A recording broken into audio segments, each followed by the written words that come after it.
More hackers up against a wall from DEF CON 25. All that and more this time on Hack 5. Hello and welcome to this week's episode of Hack 5. Is that what you say? Yeah, this is your weekly dose of Technolust. Your name is Darren Kitchen. It is. My name is Shannon Morse. And then we Are you still getting into the hang of it, being back in the studio? Yeah, You've gotten so figure it used out. to like the Casey Neistat vlogs. Dude, did you see the pineapple on Casey's in studio? Like, what's going on with that? I'm curious about that. Y'all should tweet him and be like, why do you have a pineapple sticker? And why am I Are not you a hacker? skateboarding with you? Why are we not skateboarding with you? There you Where does go. he live? I don't know. New Who's York. Casey Neistat? He's a YouTuber. He does YouTubes, right? Yeah. Okay. It was the weirdest I thing. don't follow YouTubers. Dude, for the longest time, people were like, oh, cool, you guys like YouTubers? And I'm like, I felt like... Somebody called me a YouTuber at DEF CON. Right? I was like, I've been doing this since before YouTube was a thing. That's why I was like, we're podcasts. Actually, no. I YouTube haven't- predates Hack 5 by 2 months. Does it really? Uh-huh. But you guys weren't on YouTube. We joined Right? YouTube in September. Okay. So a month after Hack 5 started in 2005. Got it. Okay. Yeah. But Hack 5 predates the iPhone, the color iPod, and a few other things. All the things. Yeah. God, it's so old school. I know. I feel old. You know, I was You're thinking. extremely old. You're actually pretty decrepit. Really? Yeah, it's true. Really? And interviews before I get killed. I'm over here at DEF CON 25 with Megan from the Packet Hacking Village. You're actually doing a really interesting talk that's all about diversity in the hacker community. And for me, that's something that's really important. I've been trying to do the same thing for outreach for women. So thank you for being on the show, first off. But what is your specific details that you're trying to get out there for the community?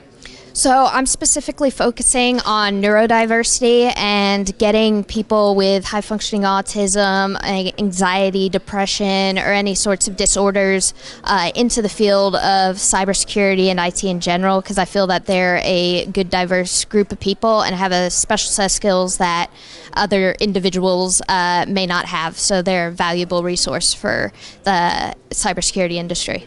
Can you explain what neurodiversity is? And by the way, I love your shirt. It's so cute. Yes. Neurodiversity is just basically a broad term that covers anyone with neurological disorders who typically think differently, behave differently. So it can be anything from anxiety to bipolar disorder to autism. So. Yeah. Yeah, totally. So can you give me examples of like any kind of experiences that somebody with some kind of neuro difference, I guess, would experience in this kind of community? Yeah, so it's not so. The thing is, I have Asperger's syndrome, so this talk comes out of my experience, but it's just simple things like we behave differently, and the way our brain processes situations is very different.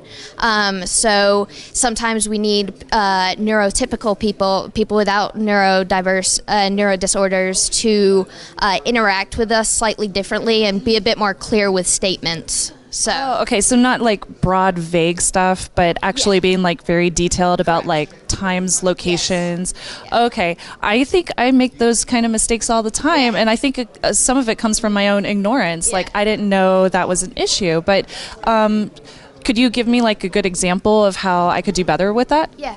So this arose from a situation with my manager where I was getting kind of frustrated, and I had been told like, oh, bring up this stuff later when I'm less busy. And so that it really stresses me out just because of how I don't understand communication subtleties. Like I didn't know what less busy was, and I knew I don't understand things as well. So it's kind of like, well, if I bring it up in 2 hours, is he gonna start getting frustrated because I'm bringing it up too soon, stuff like that.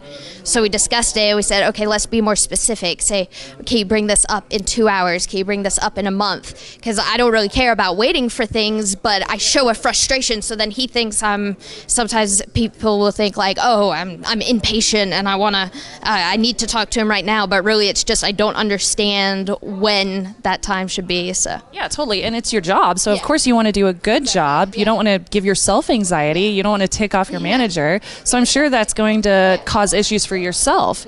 So what can hiring managers do to make sure that they are being diverse in their hiring and they're not having any kind of like unconscious bias? Because I'm sure that comes up. Yeah. So there's a lot of unconscious bias and a lot of stigma surrounding things like autism. So I'm specifically speaking on high functioning autism and Asperger's. But I mean, it's like any other sort of diversity. Don't base your decisions on that. And you have to understand that because these neurotypical disorders often have behavioral things. So like somebody who's like really anxious, or maybe they're not communicating very well in an interview. That's one of the main reasons is that people don't interview well when they have these disorders. And that's one of the biggest downfalls in interviews is people are like, oh, this person can't interact with people. But it's just, and anxiety too is like that. So they're going to be fidgety, they're going to have poor communication skills. But hopefully you just have to take that into account, that just because somebody is shaky and maybe behaves differently during an interview, it doesn't mean that they don't have the skills to succeed in the job. Yeah, totally. So people that have medical disorders, are there specific things that they can really like shine in with InfoSec? Yeah, so my talk goes over a lot of this, a lot of skills, but especially with high-functioning autism, what I'm focusing on is very logical, a lot of hyper-focus. And then also there's, detail-oriented and everything. So it's kind of got that right mindset for tech field. So Microsoft and SAP and a bunch of other tech companies have autism at work programs because they have realized like how good these people are, especially like quality assurance software testers and stuff like that. So it's there's a lot of those little skills that they see that. Also, when people find when these individuals find an interest in something, it's not just a hobby or something. They get really, I guess, obsessive in a way, but that can be a benefit for you as a manager if if this person gets really into network forensics, like encourage them to pursue that, and they can get really passionate and learn anything. So they're going to be an expert in a field that they're interested in. So I think for hiring managers, it would obviously make sense for them to not just think about the social skills, but think about the technical skills as well. What about after somebody gets hired into a career? Like, is there anything that the job should focus on to make sure that they're comfortable in their job?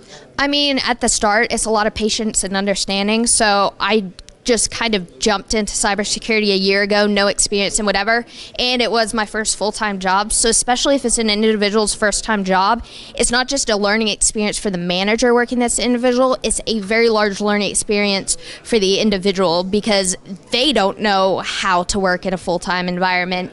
So I'd say coming up on a year, I think I guess you'd have to ask my manager, but I've improved a lot in some of those areas where at the beginning I was clearly not strong in. But it's a lot of patience, and I try and once every few months have one-on-one conversations with my manager and say, what am I doing poorly? Because there's some stuff I don't even know I'm doing. And so having just like a half an hour lunch with the manager and saying, okay, what are you seeing that I need to improve in? Which in theory, every employee should do that, but especially for a manager with a neurodiverse employee, it's a lot of communication, patience, understanding, and discussing with that employee what they can do. Because I don't want to lose my job. I'm gonna take into account every piece of advice to succeed and not be fired for something stupid I didn't even realize I was doing. So it's a learning experience, and you just got to work with them, and they will learn, but it's just gonna take a little bit of time. Now, I know out there in our community, we've had some people email us and say like, hey, I have Asperger's, or I have depression, or whatever it might be.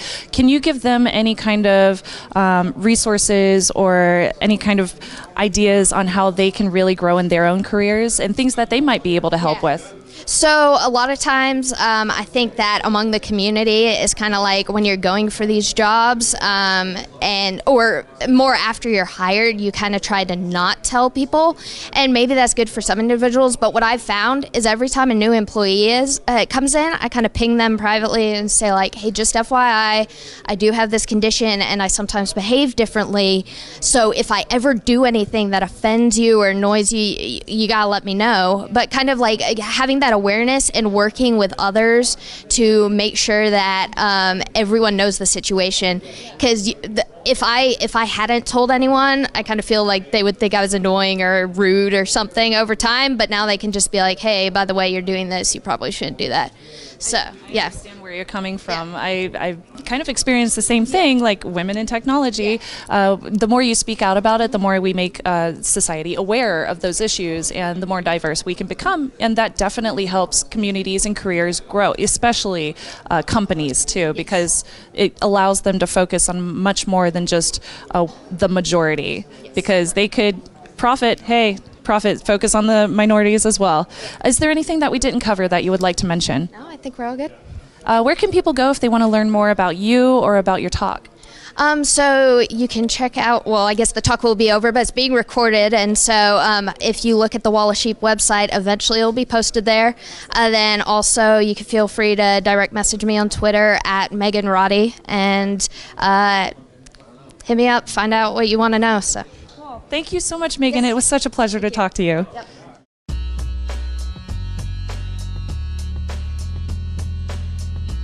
Hi, Matt. That's Free? free with any Free? purchase. Free with purchase. You get a shopping bag. Oh.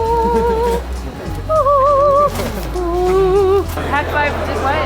Hack 5 helped me get a job. Dude, that's awesome. You gotta get it like that so nobody's in the frame.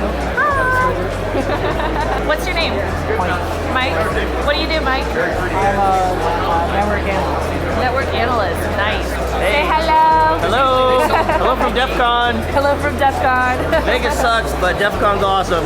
Vegas sucks, but DEF CON's awesome. Vegas is expensive, yo. I know, right? It's so expensive. Here at DEF CON 25, I'm learning all about detecting GPS spoofing with David Robinson from ZX Security. How are you, David? Great. Yeah, great to meet you. Yeah. So you've been doing a lot of research lately on GPS spoofing, and you've just released a new tool to your repertoire, your tool set of GPS spoofing systems. Tell me about your latest. Yeah, so at DEF CON I've released a new tool in the suite which is NEMA Snitch, and that was looking at the NEMA serial data that was travelling from the GPS receiver down to an NTP server, and was detecting that when someone was actually sort of cut the wire and was trying to put bad serial data down the wire, say from the antenna on the roof down to your NTP server in your rack, and it was detecting that, so when someone did do that you could possibly get some detection for it.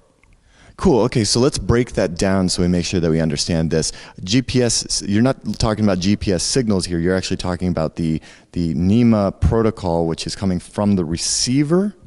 Yes, so it's the serial data from the receiver. Once the receiver's processed the GPS signal, and it will send some serial down the wire down to your NTP server, and then from there NTPD will pick it up and turn it into time.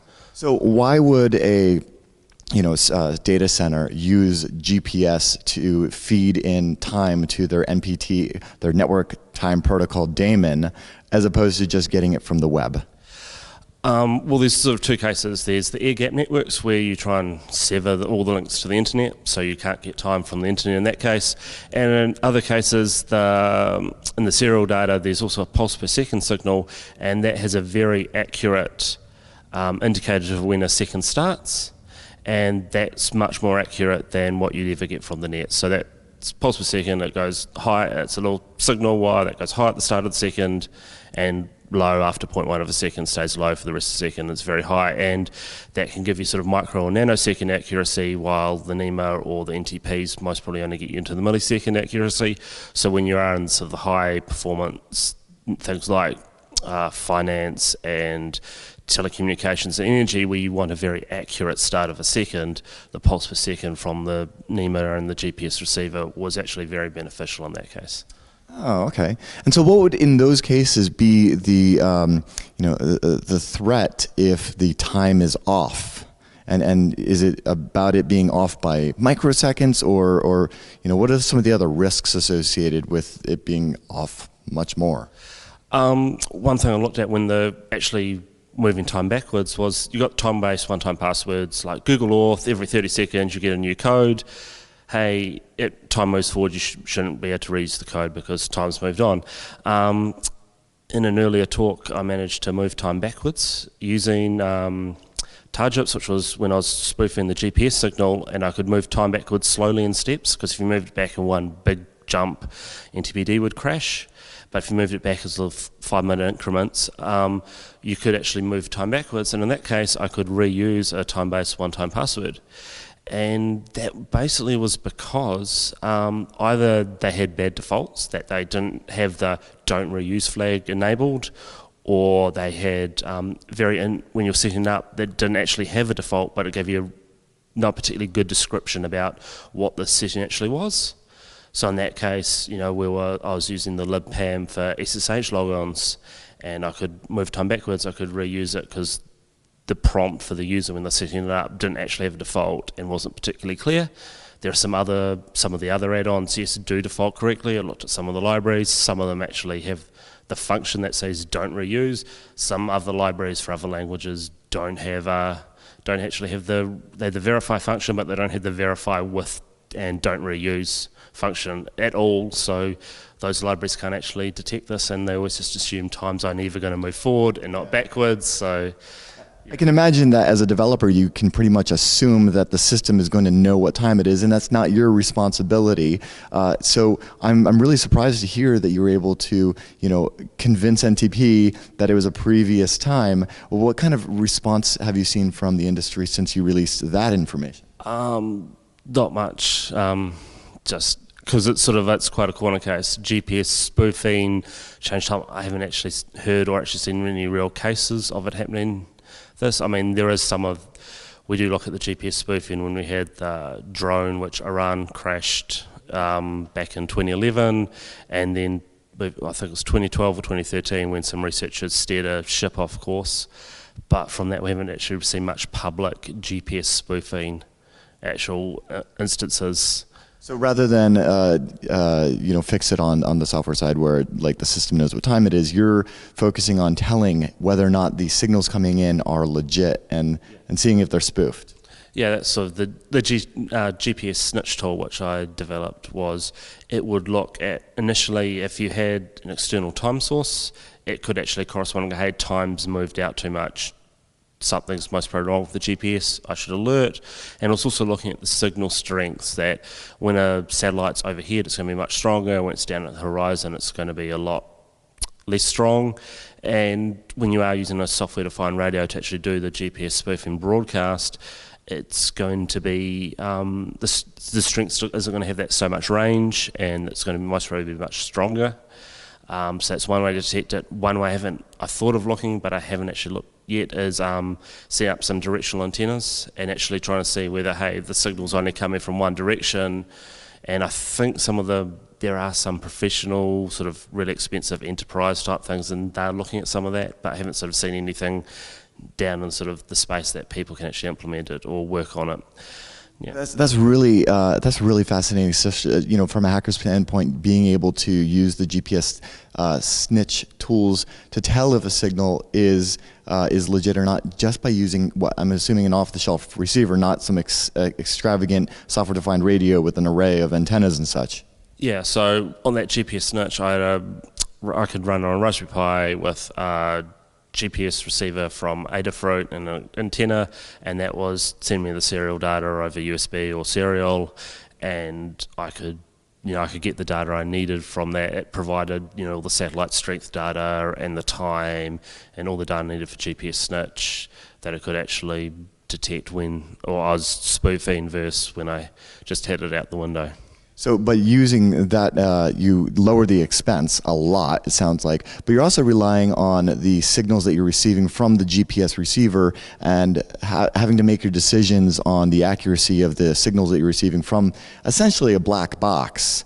It sounds like the big difference between, from what I'm understanding, GPS snitch versus your new tool, NEMA snitch is just looking at the serial data, right?